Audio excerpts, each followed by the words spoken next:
حي على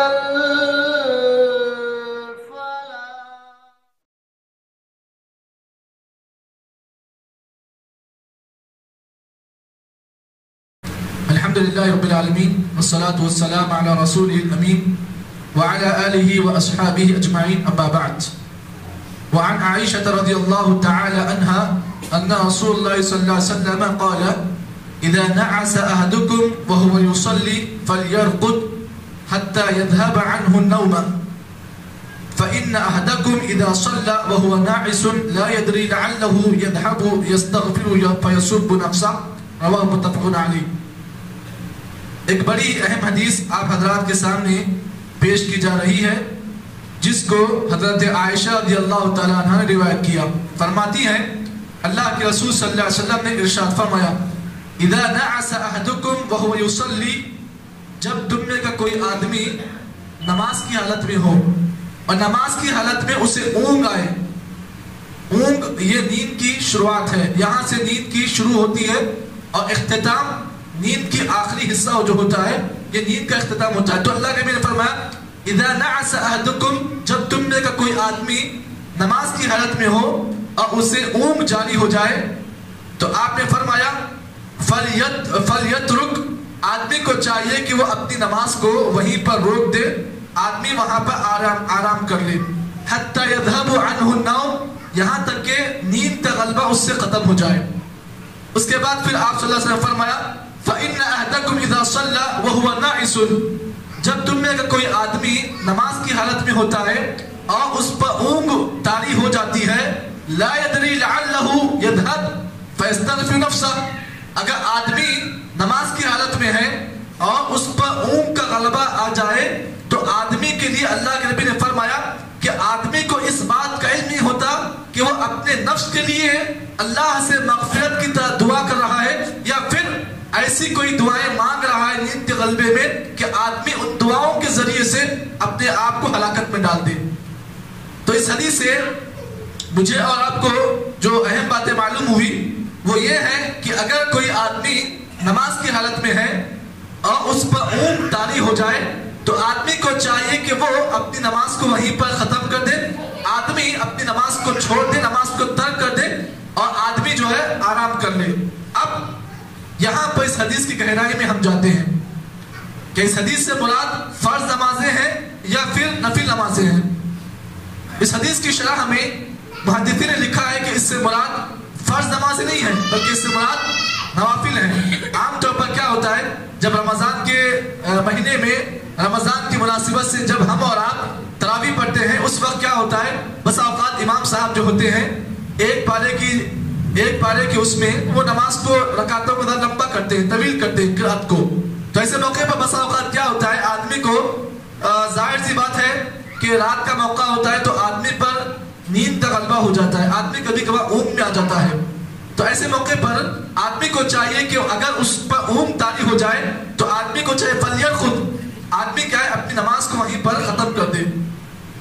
اب جب آدمی پر نیند کا غلبہ جب تک ختم نہ ہو تو آدمی اپنی نماز کو مکمل نہ کرے. یہ اللہ کے نبی کی اس حدیث سے پہلی تعلیم مجھے اور آپ کو معلوم ہوئی.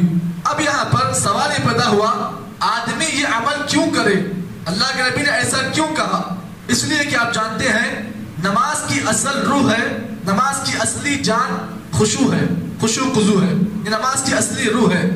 اور اللہ کے نبی نے فرمایا اس امت سے اللہ تعالیٰ قیامت آنے سے پہلے اللہ تعالیٰ جس چیز کو اس زمین سے اٹھائے گا اللہ سب سے پہلے وہ ہے امانت داری. اللہ تعالیٰ اس زمین سے سب سے پہلے امانت داری کو اٹھاتا ہے، اس کے بعد پھر اللہ تعالیٰ کیا کرتا ہے اس زمین سے دوسری ایک اور چیز اٹھاتا ہے، وہ ہے خشوع و خضوع.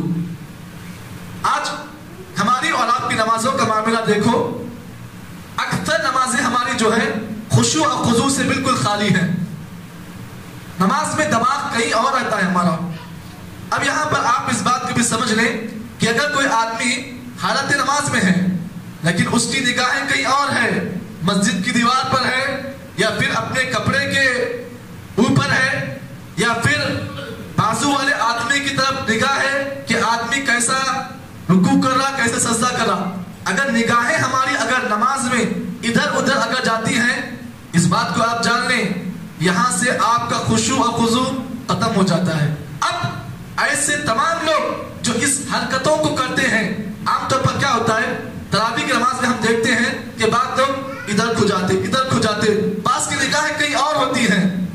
تو ایسے موقع پر آدمی کو یہ حدیث بھی یاد رکھنی چاہیے جسے امام طبرانی نے اپنی کتاب المعجم الکبیر کے اندر روایت کیا، جس کے راوی حضرت ابو ذر رضی اللہ تعالیٰ عنہ ہیں۔ فرماتے ہیں اللہ کے رسول نے فرمایا لا یزال اللہ مقبلا علی العبد فی صلاته، جب بندہ نماز کی حالت میں ہوتا ہے اور نماز میں خشوع و خضوع کے ساتھ نماز پڑھتا ہے، اللہ تعالیٰ کو توجہ میں رکھ کر، اللہ تعالیٰ کو حاضر رکھ کر اگر کوئی آدمی رب کی طرف توجہ کر کے نماز پڑھتا ہے تو اللہ تعالیٰ برابر اس آدمی پر اللہ اپنی توجہ باندھے رکھتا ہے۔ مطلب کیا ہے؟ مطلب یہ ہے کہ اگر کوئی آدمی نماز کی حالت میں ہے اور اس کی توجہ پوری اللہ کی طرف ہے، وہ آدمی نماز کو صرف اللہ کے لیے پڑھ رہا ہے اور ادھر ادھر نہیں دیکھ رہا ہے، تو اللہ کے نبی نے فرمایا ما لم یلتفت، جب تک بندہ اپنی اس گردن کو ادھر ادھر نہیں پھراتا ہے تو پھر اللہ تعالیٰ برابر اس بندے کی طرف توجہ دیتا ہے۔ فَإِذَا صَرَفَ وَجْهَهُ، جب بندہ اپنی گردن کو ایسا پھیر لے انصرف عنہ، تو اللہ تعالیٰ کا کنیکشن جو بندے سے لگا ہوا ہوتا ہے وہ ٹوٹ جاتا ہے۔ کیا مطلب؟ مطلب یہ ہے کہ اگر کوئی آدمی حالت نماز میں ہے اور اللہ کے نبی نے فرمایا کہ جب کوئی آدمی نماز میں ہو تو اس کی نگاہیں کہاں پر ہو؟ موضع سجود، جہاں پر سجدہ ہم کرتے ہیں آدمی کی نگاہیں وہیں پر ہو۔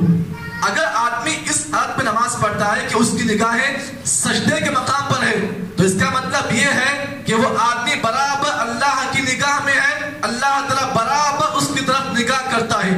جیسے ہی بندہ اپنی اس نگاہ کو اس مقام سے اگر چینج کرتا ہے تو پھر اللہ تعالیٰ کیا کرتا ہے، اس بندے سے اپنی توجہ کو